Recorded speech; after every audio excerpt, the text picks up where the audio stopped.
Antara paparan menarik hari ini.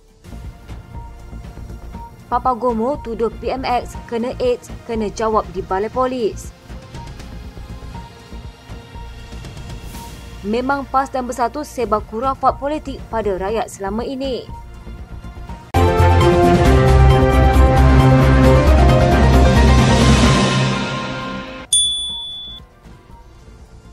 PAS menggesa Perdana Menteri Datuk Seri Anwar Ibrahim supaya mengawal dan menghentikan naratif beracun susulan cadangan pemimpin DAP berhubung pelaksanaan pilihan raya pihak berkuasa tempatan dan isu Perdana Menteri bukan Melayu. Setiausaha Agung PAS Tauhidin Hassan berkata pihaknya memandang serius perkembangan mutakhir dalam naratif politik tanah air, terutama yang melibatkan pemimpin veteran DAP iaitu Lim Kit Siang dan pengerusi DAP Wilayah Persekutuan Tan Kok Wai.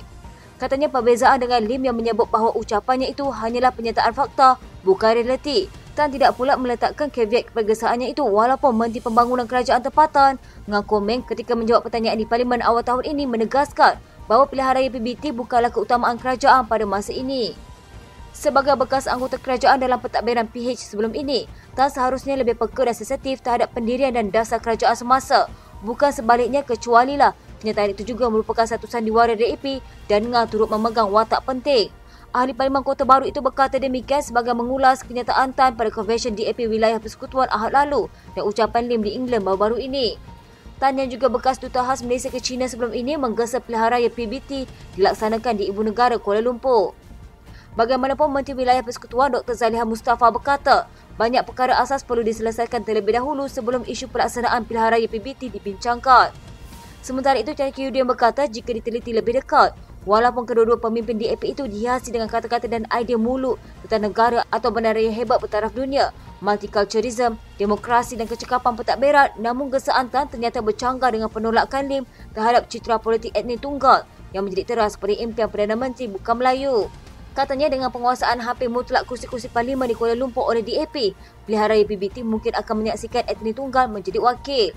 Katanya PAS beranggapan kedua-dua kenyataan Tan dan Lim jelas memotifkan pengukuhan kedudukan dan penguasaan DAP ke atas hala tuju dan perjalanan negara dengan mengabaikan sisi-sisi teras yang selama ini mengikat semua pihak pada agenda dan budaya politik yang lebih waras, sederhana dan munasabah.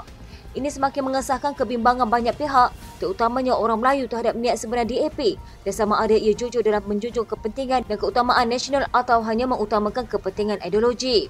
Tambahnya lagi perlu diingat bahawa keputusan kerajaan terdahulu memasukkan pilihan raya PBT di seluruh negara sejak lebih 50 tahun lepas yang jelas termaktub dalam Akta Kerajaan Tempatan 1976 antara lain bertujuan untuk menghindari penguasaan PBT oleh satu-satu kumpulan etnik bagi menutup kemungkinan berlakunya ketegangan dan tidak keharmonian kaum dalam masyarakat. Katanya PAS percaya hikmah dan tujuan penting keputusan itu masih terpakat dan perlu pada hari ini sekaligus menggesa Perdana Menteri mengawal dan menghentikan naratif beracun seperti ini kerana mereka yang melupakan sejarah hanya akan mengulanginya. Kementerian Kesihatan Malaysia tidak bercadang untuk mengulangi sekatan seperti Perintah Kawalan Pergerakan dalam usaha mengekang lonjakan jangkitan COVID-19. Sebaliknya, Menteri Kesihatan Datuk Seri Dr. Zulkifli Ahmad berkata, kementerian memperkukuh pelan pengurusan COVID-19 melalui 5 strategi utama. Katanya Malaysia kini sedang menghadapi peningkatan kes COVID-19 yang mendadak ini kita akui. KKM harap situasi ini dapat dilalui tanpa perlu mengulangi sekatan seperti PKP yang berlaku awal pandemik COVID-19. Menurutnya, strategi tersebut melibatkan pengesanan awal kes COVID-19 dan varian SARS-CoV-2 melalui sistem amaran awal. Katanya ini sangat penting yang mana kita sentiasa memantau situasi menerusi sistem amaran awal. Beliau berkata pemantauan akan turut dilakukan terhadap penyakit seperti influenza dan pesakit jangkitan pernafasan akut teruk serta persekitaran air kumbahan di dalam komuniti dan pintu masuk antarabangsa.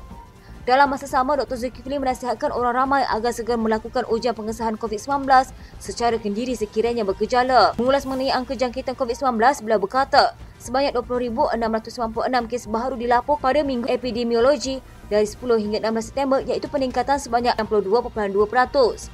Katanya daripada jumlah kes baru dilaporkan sebanyak 20,077 kes atau 97% berada dalam kategori 1 dan 2. Seramai 151 pesakit dirawat di unit rawatan rapi dengan 96 kes memerlukan alat bantuan pernafasan. Dr. Zulkifli berkata bagi tempoh yang sama, sebanyak 28 kes kematian dilaporkan. Polis sedang menyiasat penulis blog Wan Muhammad Azri Wanderis berhubung video yang kelihatan membayangkan Perdana Menteri Datuk Seri Anwar Ibrahim menghidap AIDS. Timbalan Ketua Jabatan Siasatan Jenayah Bukit Ahmad, Rusdi Muhammad Isa berkata, video bertajuk DSAI Penyakit Misteri Tiada Penawar AIDS memfitnah Perdana Menteri.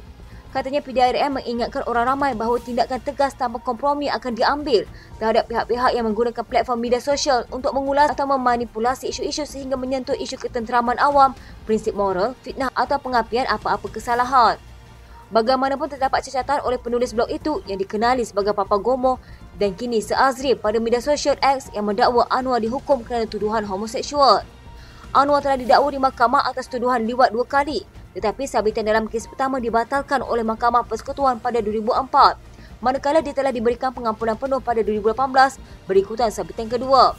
Anwar yang mengekalkan pengakuan tidak bersalah berkata pengampunan penuh itu diberikan kerana terdapat pelanggaran prinsip keadilan dalam kesnya. Menurut Rusdi, Wan Muhammad Azri disiasat mengikut Seksyen 14 Akta Kesalahan Kecil kerana berkelakuan menghina, Seksyen 504 Kanun Kesisaan kerana menghina dan sengaja untuk menceroboh keamanan dan Seksyen 233 Akta Komunikasi dan Multimedia yang menghukum penggunaan tidak wajar, kemudahan rangkaian atau perkhidmatan rangkaian. Ada perbincangan lebih penting perlu diberi keutamaan sebelum berbincang mengenai pelaksanaan pilihan raya pihak berkuasa tempatan di Kuala Lumpur. Menteri Wilayah Persekutuan Dr. Zaliha Mustafa berkata, beliau mengambil maklum mengenai desakan pilihan raya itu diwujudkan, tetapi perkara tersebut bukan keutamaan beliau ketika ini. Beliau berkata ada perkara lebih penting perlu diselesaikan seperti pemilihan ahli jawatan kuasa dan tata kelola bagi jawatan kuasa pengurusan bersama atau syarikat pengurusan bagi bangunan strata di wilayah persekutuan. Katanya perkara asas ini perlu diberi keutamaan terlebih dahulu sebelum kita bincang berkenaan pilihan raya PBT. Zaliha juga berkata, sebarang keputusan pelaksanaan pilihan raya itu perlu untuk perbincangan lebih mendalam dengan pelbagai pihak. Ketua DAP Wilayah Persekutuan Tan Kok Wai dilapor mencadangkan Putrajaya memulakan pilihan raya PBT di Kuala Lumpur bagi merakyatkan demokrasi. Katanya pengenalan pilihan raya PBT di Ibu Negara akan memberi kelestarian dan hak kepada penduduk memilih ahli majlis tempatan mereka. Pilihan raya PBT di Malaysia digantung pada 1960-an sebelum digantikan sistem lantikan ketua di mana Datuk Bandar Majlis Tempatan dan yang di-Pertua Majlis termasuk ahli majlis dilantik kerajaan negeri. Terdahulu jurucakap kerajaan Fahmi Fadzil menggesa semua pihak bersabar dan menambah Zaliha perlu diberi masa untuk menimbangkan cadangan itu kerana beliau baru dilantik sebagai Menteri Wilayah Persekutuan. Katanya pilihan raya PBT adalah satu keputusan dasar utama yang tidak boleh dipandang ringan. Momokkan hanya PAS dan Bersatu yang mampu menyatu padukan orang Melayu dan Islam di negara ini, satu khurafat paling besar yang mesti ditolak rakyat. Naib Presiden Amanah Datuk Seri Dr. Mujahid Yusof berkata, kedua-dua parti di bawah Perikatan Nasional itu melepaskan peluang apabila Yang di-Pertuan Agong Al-Sultan Abdul Wahid Ayatuddin Al-Mustafa Bilal Shah menitahkan supaya semua parti politik membentuk kerajaan perpaduan. Namun katanya sehingga hari ini pemimpin PAS dan Bersatu masih sekadar bercakap mengenai soal perpaduan Melayu dan Islam. Mujahid yang juga bekas Menteri di Jabatan Perdana Menteri Hal Ehwal Agama berkata, selepas kerajaan perpaduan terbentuk, perpaduan dalam kalangan orang Melayu dan Islam yang menjadi tonggak negara ini turut terbentuk dan selepas tahun kesatuan ini terbukti terus kukuh. Katanya saya ingin ingatkan Bersatu dan PAS, jangan kalian ingat untuk bersatu padu rakyat Islam dan orang Melayu hanya dengan menyokong kamu. Bukan hanya kamu, Melayu dan Islam dimartabatkan. Soal Melayu dan Islam bukan hak milik cipta terpelihara orang PAS dan Bersatu. Ia milik semua rakyat Malaysia dan perpaduan adalah hasrat untuk kita menyatakannya. Jangan kamu kata kamu nak Islam dan Melayu bersatu dengan PN PAS dan Bersatu baru jadi. Ini khurafat paling besar yang tuan-tuan kena lawan. Siapa saja yang menjadi kerajaan, maka Islam dan Melayu tetap terbela kerana inilah tonggak bagi negara ini dan termaktub dalam perlembagaan. Jadi jangan kita terpengaruh dengan bisikan ini. Selain itu, Mujahid berkata satu tugas berat pimpinan kerajaan perpaduan ialah mengembalikan keyakinan rakyat kepada parti politik yang kecewa dengan keadaan politik di negara ini, terutama langkah syarikat. Katanya langkah awal kita untuk memenuhi misi ini sudah pun dimulakan Perdana Menteri Datuk Seri Anwar Ibrahim dan pemimpin kerajaan perpaduan. Kita sudah sekurang-kurangnya menyembuhkan rakyat dan kita menyatakan kepada mereka, kami orang politik yang dulunya bergaduh dengan Barisan Nasional selama berpuluh tahun, kami bersedia untuk duduk semeja walaupun dengan musuh ketat. Selain itu, bukan mudah juga untuk BN berjiwa besar duduk semeja merundingkan perkara yang lebih utama daripada diri mereka sendiri. Cubaan pembangkang untuk menumbangkan kerajaan perpaduan pimpinan Datuk Seri Anwar Ibrahim tidak akan berjaya kerana keuntuhan parti-parti yang bernaung di bawahnya. Setiausaha Agung DAP Anthony Loke mengakui walaupun ada percubaan yang mengganggu gugat pentadbiran kerajaan, Namun kedudukan Perdana Menteri semakin hari semakin kuat dan kukuh. Katanya setiap hari mereka kata kerajaan akan tumbang dan akan ada perubahan Perdana Menteri. Tetapi hakikatnya pada hari ini kerajaan berada dalam satu kedudukan yang kukuh dan semua parti dalam kerajaan perpaduan hari ini memberikan komitmen bahawa mereka akan mengekalkan kerjasama ini. Jelasnya komitmen itu juga banyak datangnya dari Pakatan Harapan yang mempunyai 4 gabungan parti iaitu PKR, Amanah, DAP dan Pertubuhan Kinabalu Progresif Bersatu. Katanya sokongan itu turut diberikan oleh Barisan Nasional dipimpin oleh Presidennya, Datuk Seri Dr. Ahmad Zaid Hamidi, begitu juga dengan Parti Gabungan Rakyat Sabah dan Gabungan Parti Sarawak.